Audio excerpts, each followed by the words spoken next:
আইচিছৰ মুৰব্বী আবু বাকাৰ আল বাগদাদীৰ মৃত্যু হৈছে ইতিমধ্যে আমেৰিকাৰ এটি স্পেচিয়েল মিছনৰ জৰিয়তে। এই কথা সদৰি কৰিছে আমেৰিকাৰ ৰাষ্ট্ৰপতি ডনাল্ড ট্ৰাম্পে এটি সংবাদ মাধ্যমৰ জৰিয়তে।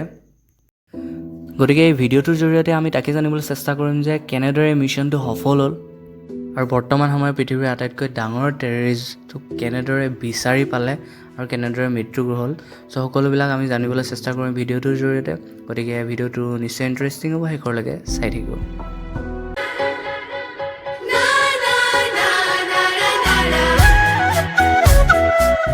বাগদাদী ছিৰিয়াৰ বাৰিছা নামৰ এখন ঠাইত লুকাই আছিল। আৰু যদি ভাৰতৰ পৰা আমি উত্তৰ পশ্চিম দিশে যদি যাওঁ, আমি দেখিবলৈ পাম এখন কাণ্ট্ৰি ছিৰিয়া।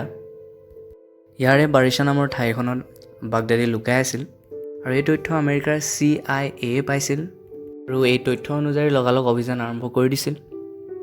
আইচিছৰ জন্মদাতা বাগদাদী প্ৰথমে কিছু সৰু সুৰা আতংকবাদী সংগঠনৰ সৈতে জড়িত আছিল। সন্ত্ৰাসৰ কিছু কাৰণৰ ফলতে আমেৰিকাই বাগদাদীক এবাৰ এৰেষ্টো কৰিছিল আৰু এবছৰ জেলত ৰাখি পুনৰ মুকলিও কৰি দিছিল। তাৰ পাছতে বাগদাদীয়ে সৰু সুৰা গ্ৰুপসমূহ একলগ কৰি আইচিছ ফৰ্ম কৰিলে আৰু তাৰ পাছতে গোটেই সমগ্ৰ পৃথিৱীতে সন্ত্ৰাস সৃষ্টি কৰিলে। বাগদাদীৰ মৃত্যুৰ প্লেনিং আমেৰিকাই বহুত আগৰ পৰা কৰি আছিল। 2008 চনৰ ফেব্ৰুৱাৰী মাহত বাগদাদীৰ সহযোগী এটাক তুৰ্কীৰ সৈনিকে এৰেষ্ট কৰিছিল আৰু সি বাগদাদীৰ সৈতে জড়িত 5জন বিশেষ লোকৰ ইনফৰ্মেশ্যন দিছিল আৰু সেই ইনফৰ্মেশ্যনৰ সহায়ত CIA অভিযান আৰম্ভ কৰিছিল। আজিৰ পৰা প্ৰায় 3 মাহমানৰ আগত গম পোৱা গ'ল যে বাগদাদী ছিৰিয়াৰ ইডলিব নামৰ এখন ঠাইত আছে।